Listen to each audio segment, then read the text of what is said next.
this is a big weekend for the Cleveland Browns. They play the Tennessee Titans on Sunday, and it's a matchup between Cam Ward and it's a matchup between Shedeur Sanders.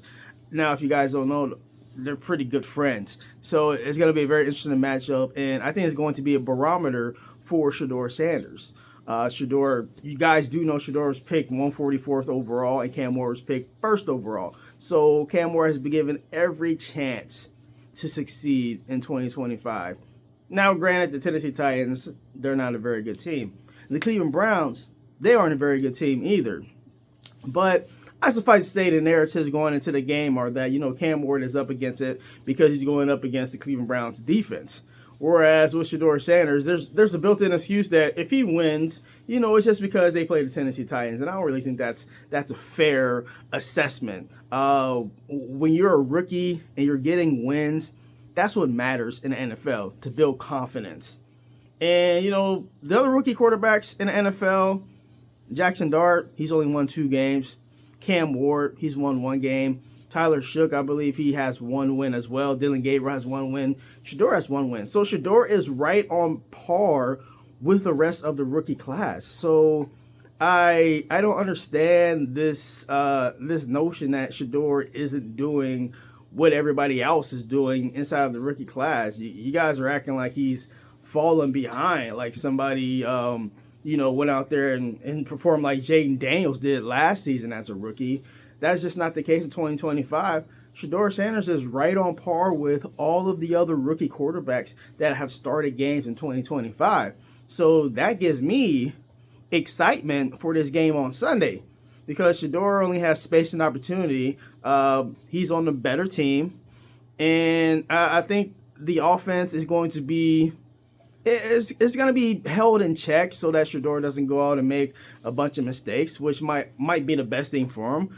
But also, I mean, at some point, you also do need to take the guardrails off of Shedeur Sanders, and you need to allow him, to make some plays. Shedeur is a playmaker, and I feel like the Cleveland Browns are kind of handicapping his playmaking abilities by what they're calling on the offensive side. Now, I understand, they're trying to protect him, but here's the thing: they weren't really trying to protect Dylan Gabriel in his second start.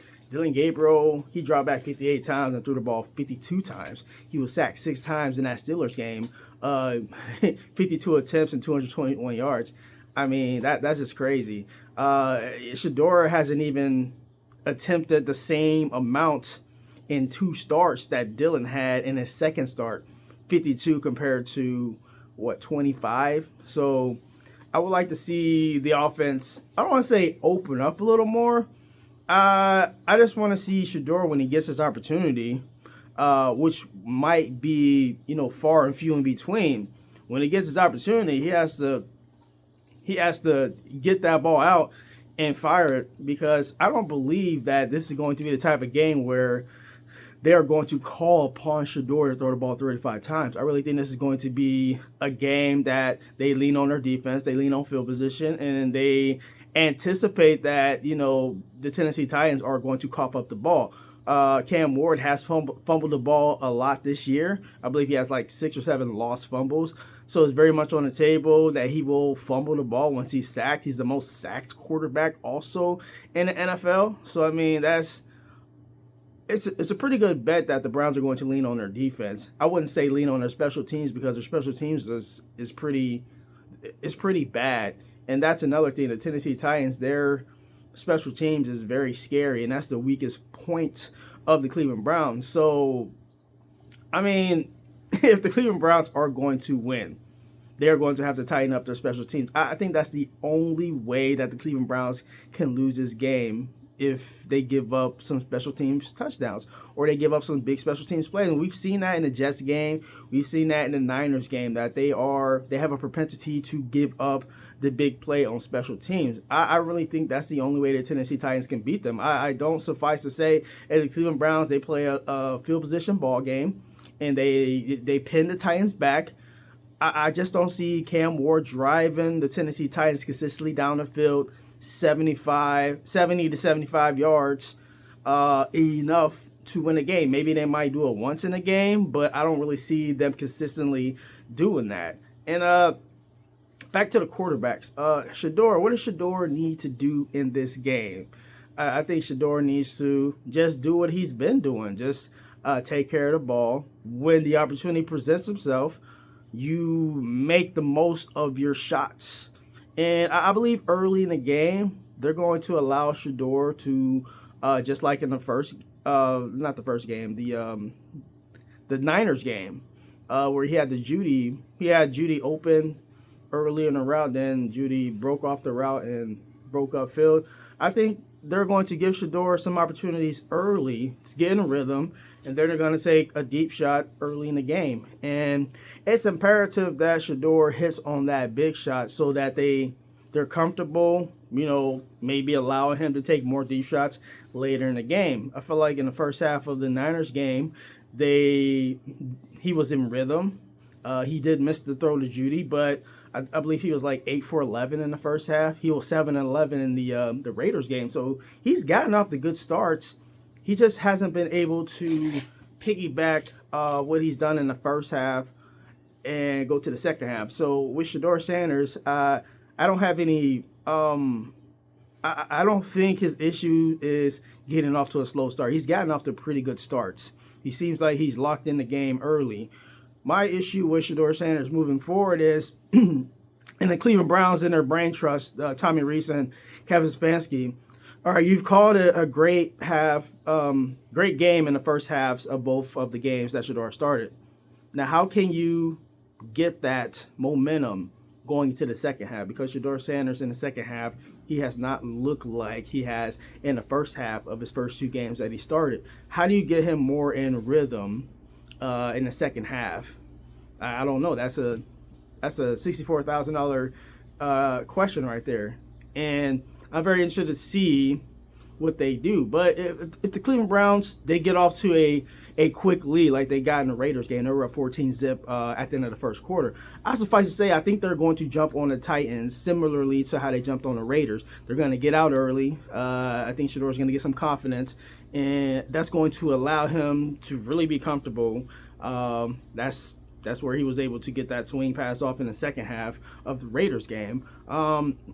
If you get Shedeur comfortable in the first half, it just has to translate to the second half. I'm very interested to see how Shedeur looks in the pocket. I feel like he's looked good in the pocket through his first 2 starts.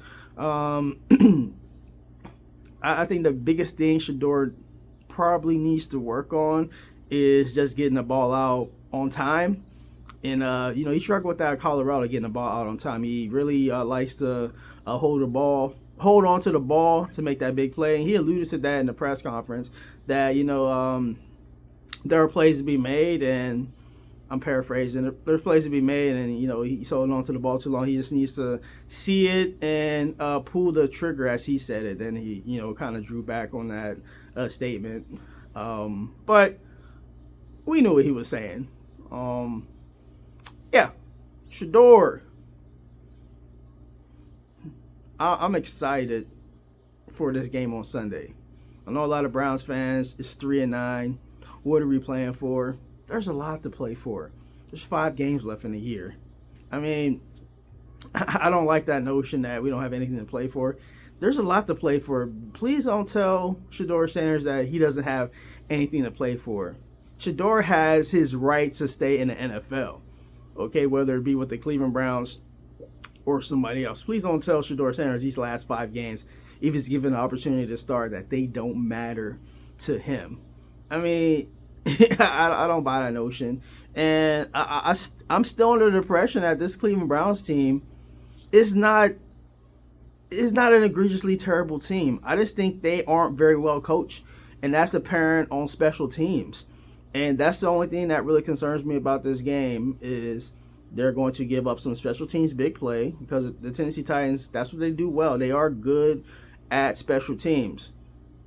How do you alleviate giving up the big play if you're the Cleveland Browns? I mean, that's been a sore spot the entire season long, and the Browns really haven't taken accountability for it at all. I really haven't heard them address the issue of special teams. It's just kind of Kevin Stefanski saying, what he normally says, we need to do better. I mean, we've heard that for 5+ years now. It's the sixth season with the Cleveland Browns. We've heard that many times.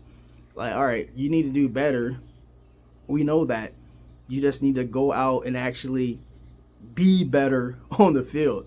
So that's my main concern with the Cleveland Browns on Sunday is the special teams. I think that's the only way the Tennessee can win, if they muck it up, make it a nasty, dirty game. They get a special teams return, they get a big kickoff return, and they get good field position.